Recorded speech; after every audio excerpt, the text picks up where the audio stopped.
Welcome to a deep dive, where we really try to plunge into compelling ideas and figure out what truly matters. Today, we're tackling a really interesting, maybe even a bit counterintuitive question about leadership.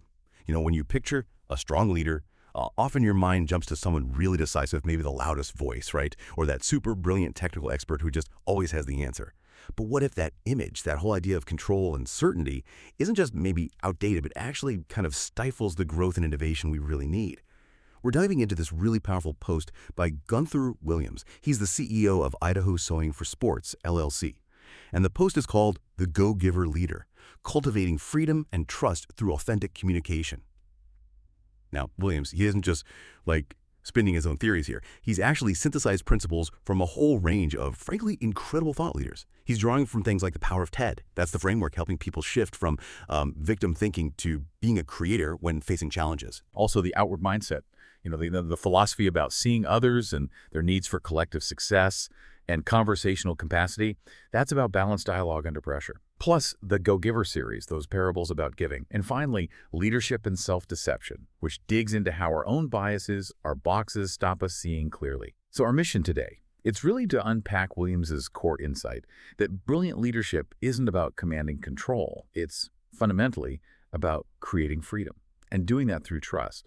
This deep dive, well, it's designed to give you a shortcut to understanding this really transformative approach. We want to provide actionable insights that honestly challenge conventional wisdom and could genuinely change how you lead, or even just how you see leadership around you. Yeah, and what's so compelling, I think, is how Williams weaves these diverse ideas together, from personal responsibility, like you said, to communication, to these deep relational dynamics. He makes it into this remarkably cohesive framework for leadership. It's not just another management fad, it feels like a fresh, really human perspective that challenges those conventional, sometimes stifling views you mentioned earlier. And it offers really practical takeaways, not just for CEOs or managers, but really for anyone wanting to foster a better, more empowering environment. Okay, so let's jump right into that core concept, freedom-focused leadership. Yeah. I want you, just for a moment, consider what it truly means to empower your team members. Williams puts it really nicely. It's about seeing them as people, genuinely, not just, objects to manage or obstacles to get around. That's a fundamental shift, right? Moving beyond just what they do for you to recognizing who they are. That shift in perspective is absolutely critical. This whole idea of creating freedom through trust.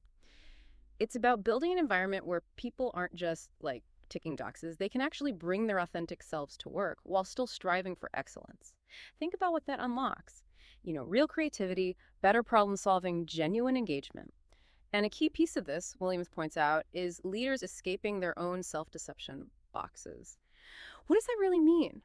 Well, it's moving past those unconscious biases, those stories we tell ourselves that justify our own, maybe self-focused actions.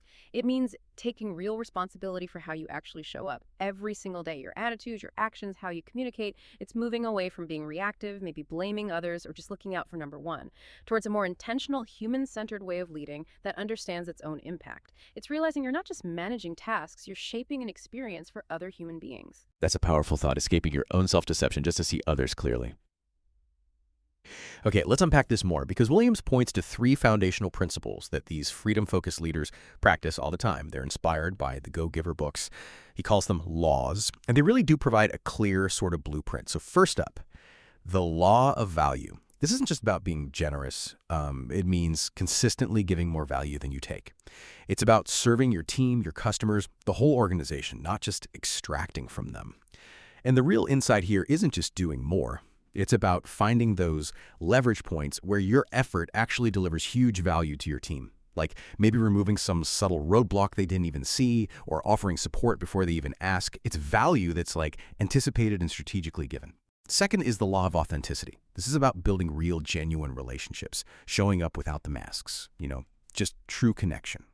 The interesting part here, I think, is that authenticity isn't about oversharing every little thing. It's about being true to your intentions, your values, and being transparent where it builds that trust. Because the cost of being inauthentic on a team, it's huge. Breeds cynicism, distance, kills psychological safety, basically stifles real collaboration. And third, the law of receptivity. This one's crucial and honestly often the toughest. It's about staying truly open to feedback, not just hearing it, but really taking it in, even when it's difficult or uncomfortable. It's about creating a space where feedback isn't just tolerated, it's actually sought out actively. Right. And what's really insightful about these principles, which sounds simple on the surface, right, is how they absolutely form the bedrock for building that deep trust and genuinely empowering people.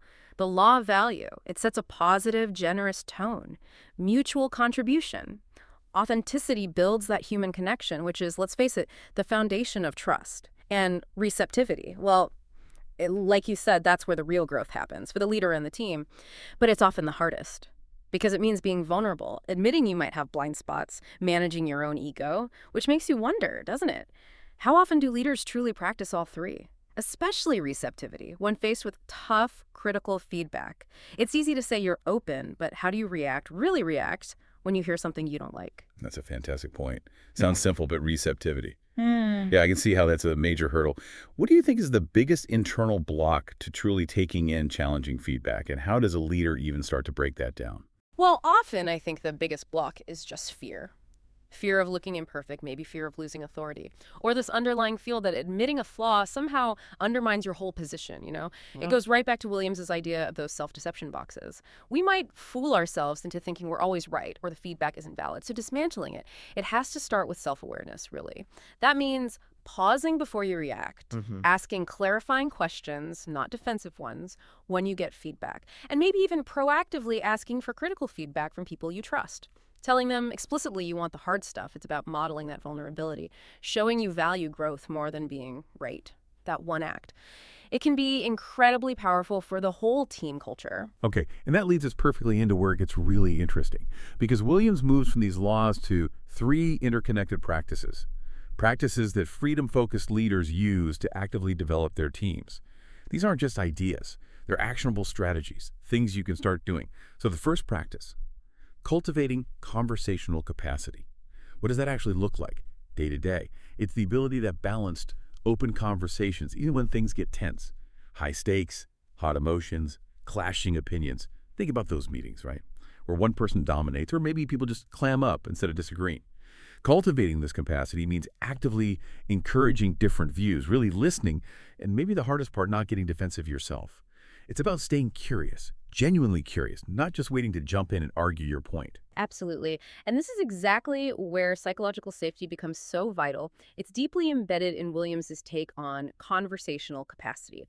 When a leader builds this capacity, they're essentially creating that space where candor meets curiosity. It's a balance. You speak your truth, that's the candor, but you also stay open to learning, questioning your own views, that's the curiosity. This makes it safe, genuinely safe, for team members to speak up, share ideas, even disagree without fearing they'll get shot down or penalized somehow. If you connect it to the bigger picture, it's about creating an environment where the truth can actually surface, where problems get solved together creatively, where different perspectives are truly valued, not just, tolerated or ignored.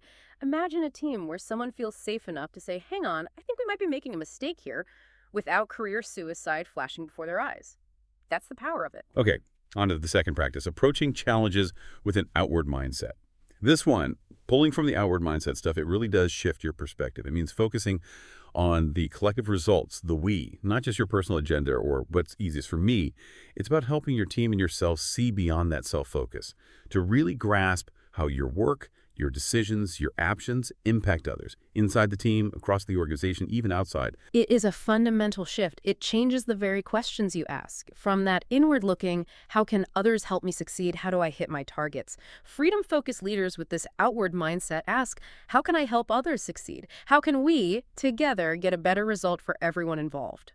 That change, from seeing things as transactions to seeing them as contributions, is just foundational. It builds real collaboration, shared success, a sense of collective purpose. It breaks down silos and that competitive individualism. Think about it. A team member with this mindset wouldn't just finish their task. They'd proactively check in with the next person in the chain, making sure their work integrates smoothly, preventing problems down the line. It's about the whole system. And the third practice Williams highlights is embracing the creator orientation. This idea, which comes from the power of TED, it's about how you frame challenges. Instead of seeing them as problems to escape or complain about, you view them as opportunities. It's a really powerful reframe. It moves you from being a passive victim to an active, engaged owner of the solution. And this is so critical for culture, isn't it? Williams points out those destructive forces, drama, victimhood, blame. They just suck the life out of a workplace. They're the total opposite of the creator orientation. They drain energy, kill creativity, foster toxicity. Just bad news all around. But then you have the constructive forces. Ownership, accountability, solution seeking. These build a thriving culture. They're the signs of that creator mindset. Which brings up a key question for leaders, right? How do you actively nurture that creator mindset in your team? How do you shift them away from blame towards solutions? Well, it often starts with modeling it yourself, taking responsibility when you mess up, and then consistently coaching your team, helping them shift their language from, say, this isn't fair, to, okay, what can I actually do about this, or what's our next step here? And the results? Well, Gunther Williams notes they're genuinely compelling. He says teams led this way consistently show higher engagement, much greater innovation, and significantly better retention. Just think about that. These aren't just soft skills or nice-to-haves. They lead to hard, measurable business results, better bottom line, better future. Why do you think those specific outcomes, engagement, innovation, retention, flow so directly from fostering freedom and trust? Well, that's the beauty of it, isn't it? When people feel seen, trusted, empowered, when they feel safe enough to bring their whole selves, even make mistakes and learn, they don't just work harder, they work smarter, they're more creative. And crucially, they're far more likely to stick around and contribute long-term. So higher engagement, that means better productivity, better quality work, greater innovation. That means adapting faster, finding new opportunities, and improved retention. That saves huge amounts of money in hassle, recruitment, training, lost knowledge. It's massive. It just shows that investing in these human-centered ways of leading really pays off. It creates this positive cycle where the culture directly fuels business success. It's not a trade-off, it's actually a competitive advantage. So as we start to wrap up this deep dive, Gunther Williams leads us with some really potent reflective questions. And I want to pose them directly to you listening right now because they're such a powerful guide for, self-check and growth. Next time you face a leadership challenge, ask yourself, am I creating freedom or constraint? Am I fostering authentic communication or shutting it down? Am I seeing my team as people or objects? And these questions, they aren't just for formal managers, are they? They're for anyone who influences others. Team meeting, volunteer group, even at home. So just to recap the core idea of freedom-focused leadership, it's about a fundamental shift, moving from command and control to trust and empowerment, transforming from self-focus to genuinely serving others, and reframing challenges not as problems to run from, but as opportunities for growth and innovation. This approach, as Gunther Williams shows so well, leads to incredible results: engagement, innovation, retention. It proves that truly human-centered leadership is ultimately the most effective kind. Yeah, and building on that reflection Williams invites us to do, maybe think beyond just what we talked about today. Consider this. What leadership principle has most transformed your approach to helping others develop? Maybe it was something you learned the hard way, or an insight from a mentor, perhaps. Just reflect on your own experience as leader, team member, just an observer of how people interact. And think about how these ideas around freedom, trust, communication might apply in your world. How could you, in your own sphere, foster just a little more freedom, a bit more trust, maybe more authentic communication, starting, today? If you found this deep dive valuable and you want to explore more of Gunther Williams' insights and the principles behind positive impact leadership, you can check out his YouTube channel. It's at https://www.youtube.com/Positive Impact University. Or you can find the Positive Impact Leadership Momentum podcast pretty much wherever you listen to your podcasts. Thank you for joining us for another deep dive. See you next week for another discussion.